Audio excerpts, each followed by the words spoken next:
quelle est la réalité de monter une tragédie grecque aujourd'hui et quelle est l'impérieuse nécessité de monter. D'abord, pour une fois pour toutes, essayer de faire comprendre, je n'ai pas eu l'outrecuidance de dire de vous faire comprendre ce qu'est le destin.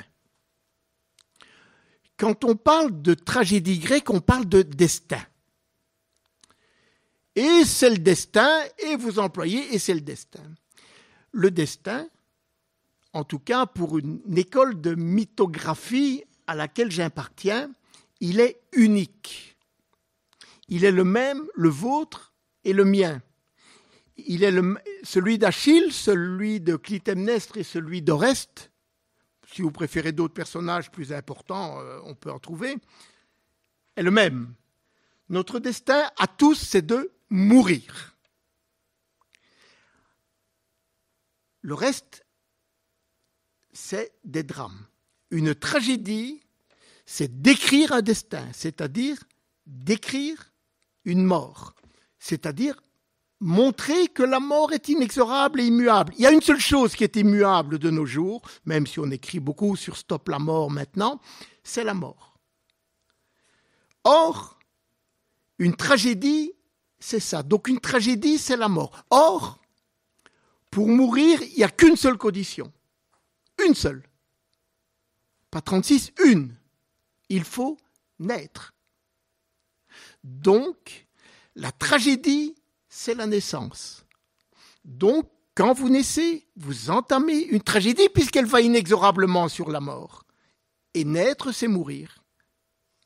Donc, il faut toujours se prendre au tragique et jamais se prendre au sérieux. Il est donc indispensable d'expliquer aux jeunes gens que le destin, même dans un rapport frontal, on va en parler dans 2 minutes, même dans un rapport frontal, le destin est le même. Notre destin est le même. Ah, il y a des variations dans nos drames, dans le cours de nos petits drames, mais c'est la même chose. La deuxième chose, et je vous en parle d'autant plus facilement que je vous ai parlé du Walhalla, pour parler d'une autre mythologie, du crépuscule des dieux, c'est que l'intervention des Grecs, l'intervention des tragiques grecs, pas tous et pas toujours de la même manière, les interventions divines que vous trouvez dans les pièces les plus anciennes de Sophocle, par exemple, Ajax, où Athéna rend Ajax fou, que vous trouvez en substance chez Euripide, ne sont plus acceptables aujourd'hui. Nous ne pouvons plus monter une tragédie grecque, sauf si nous faisons de l'archéologie théâtrale, et ça arrive. Il n'y a pas longtemps, l'Orestie à l'Odéon d'Olivier Py était une Orestie archéologique, intéressante, avec des dieux habillés en or, avec des couronnes de laurier en or, pourquoi pas, à moitié tout nu, ça c'est Olivier Py. Aujourd'hui, nous devons absolument étudier le syndrome qui peut remplacer la divinité présente, pas toujours présente chez les tragiques grecs. L'inconscient, le subconscient, la névrose, la psychose, l'industrie automobile, ce que vous voulez, ce que vous imaginerez. Mais nous ne pouvons pas travailler sur 2 choses qui n'existent pas. Dieu, en tout cas dans son intervention terrestre, si vous trouvez que Dieu est en vous, vous avez raison, ou Dieu et non. Et l'oracle. Et le fait qu'une intervention extra-humaine vous permette de lire l'avenir. Ça n'existe pas. Personne ne connaît. Si, bien sûr. Shakespeare. Les sorcières de Macbeth, on n'a pas parlé de Macbeth ce matin? Hier? On a parlé de Macbeth hier? Oh, mais il n'était pas là. Les sorcières de Macbeth connaissent l'avenir, évidemment. Comment voulez-vous qu'elles ne connaissent pas l'avenir? Puisque Duncan a annoncé à tout le monde, il a gagné là-bas chez les Angles, au Danemark. Annoncez-lui qu'il est temps de Cawdor. Le monde entier qui a pu... Donc les sorcières aussi. Il y a 2 personnes qui ne le savent pas, Macbeth lui-même et son ami Banquo, qui sont perdus au milieu des Landes en train de revenir. Quand les sorcières rencontrent Macbeth, elles disent « Nous savons ». Et Kat, c'est la même chose. Nous savons que tu vas devenir... Alors il dit « Tu sais que tu vas devenir... Moi, je vais devenir tante de Cawdor ». C'est la première phrase qu'on a dite dans Macbeth. Bien sûr, tout le monde le sait. Tout le public et toutes les sorcières. C'est pas de l'avenir. Donc, vous savez que d'Antigone, chose dont je ne parle pas dans ma pièce à moi, Tirésias, et c'est dans les Didascalies, Tirésias est accompagné d'un enfant. Donc, dans l'Antigone de Sophocle, Tirésias est un enfant qui le guide. Vous savez tous que Tirésias est aveugle parce que, ça devient de la légende. On peut en parler si vous voulez. Légende évidemment multiple, puisque ou bien c'est Héra, ou bien il a écrasé un serpent, ou bien il a dit à Héra que les hommes jouissaient plus que les femmes, ou les femmes plus que... Enfin, la légende est multiple. Tirésias, qui va pouvoir dire à Créon, et il ne va pas se priver de le dire, tu dois vite aller libérer Antigone, parce que sinon elle va mourir, il a envoyé le gamin, il suffit de lire, il a envoyé le gamin regarder par le trou de la serrure, et le gamin a dit, elle est pendue. Donc, il est venu annoncer en termes d'avenir ce qui s'était déjà passé. Connaître l'avenir, on ne connaît l'avenir, sauf quand il s'agit de météo, du fait d'avoir oublié de faire ses lacets, on dit attention, tu vas te casser la gueule. Oui, on connaît l'avenir. Il y a des chances que ça arrive. Connaître l'avenir, ça n'existe que de manière empirique, mais pas par intervention divine. Donc, en sortant et en relisant, quand je dis remplaçant, ce n'est pas juste, en relisant ces phénomènes qui ne sont pas humains, d'Édipe aux Bacchantes. Je parle de notion de temps. Pourquoi Édipe? Parce que c'est bien antérieur à la guerre de Troie et les Bacchantes, c'est postérieur. En relisant, en réanalysant les interventions divines et les interventions d'avenir, nous devons trouver des éléments contemporains, ou en tout cas qui nous touchent, ou qui sont plausibles, ou réels, de relire la tragédie grecque. Voilà ce que je voulais vous en dire. Il ne restait plus qu'à monter l'Orestie. Je ne vais pas revenir sur ce que disait Alain Germain, mais plus personne, en Belgique en tout cas, pour une tragédie grecque, n'a les possibilités de financer une Orestie. Reste la marionnette. Un marionnettiste, ça coûte quand même beaucoup moins cher que 6 acteurs. Nous avons donc, avec une marionnettiste d'esthète qui n'avait pas de pratique de marionnette, elle était styliste, elle faisait des costumes. Nous avons monté une Orestie avec tous les interdits possibles. Tout. Marionnette, on a joué en 360. Interdit. Les marionnettistes m'ont agonie. Comment peut-on ne pas faire de la marionnette de manière frontale?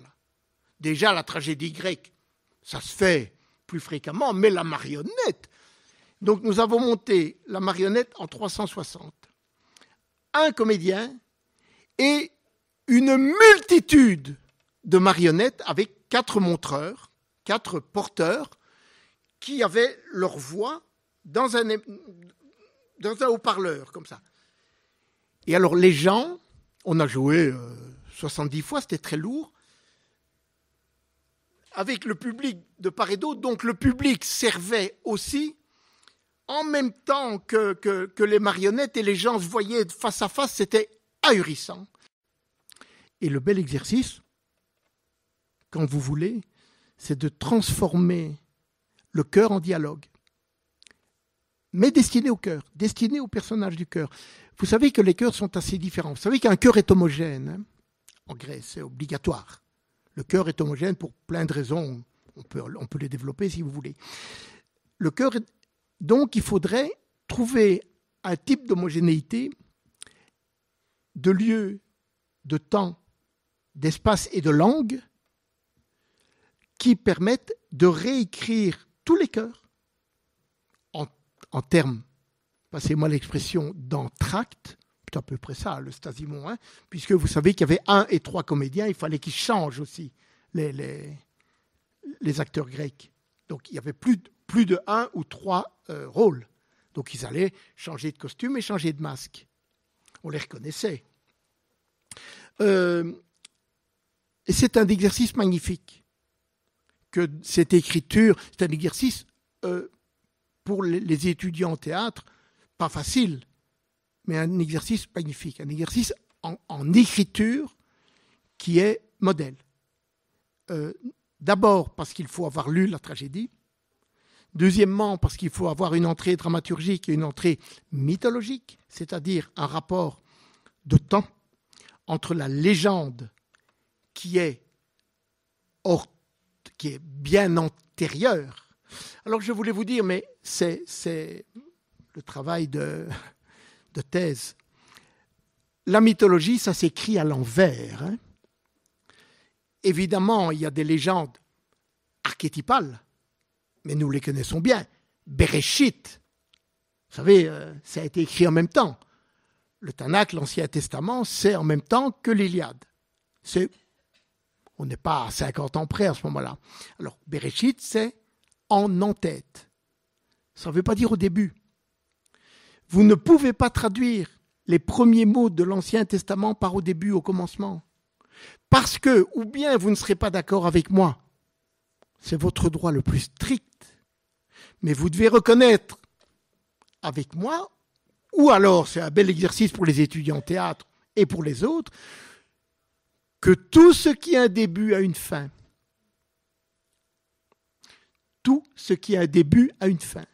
Donc le livre saint, par excellence, le Tanakh, la Torah si vous préférez, la Genèse si le cœur vous en dit, commence par Bereshit. Bereshit, ça ne veut pas vouloir dire au début, puisqu'il est abracadabrant qu'il y ait une fin. Maintenant, on peut discuter de savoir s'il est créé, incréé. Les remous qui agitent autour du Coran viennent de là. Donc, avant le début, il y avait quelque chose. Donc, c'est un non-sens. Donc, Bereshit, c'est un apax qu'on peut traduire pour l'instant, pas moi, pour l'instant, dont la meilleure traduction est en tête. Nous savons bien, les livres le disent, c'est pas parce que c'est écrit dans les livres que c'est vrai, les livres le disent, qu'avant qu'il y ait quelque chose, il n'y avait pas rien. C'est Dominique qui a dit tout à l'heure, ce n'est pas moi.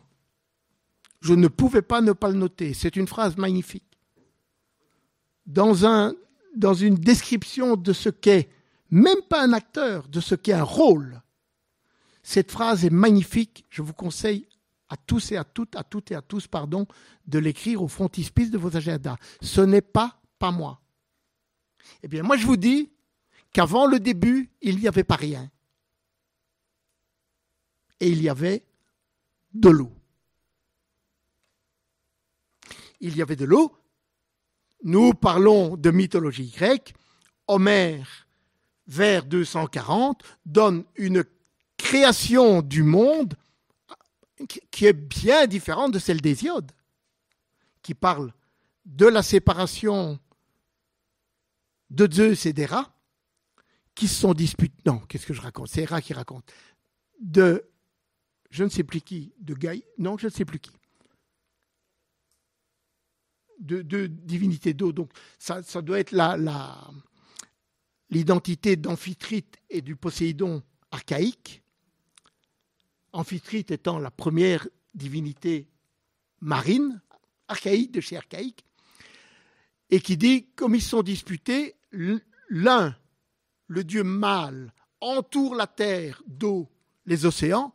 Vous voyez que la terre est ronde, c'est pas Christophe Colomb. Hein. Je vous rappelle d'ailleurs que le bouclier d'Achille représente l'univers rond, qui a été fait par Héphaïstos, le moteur de Vulcain de notre ami Alain. C'est ça. Donc ça a été fait par Héphaïstos à la demande de sa mère après que son bouclier ait été fauché par Hector.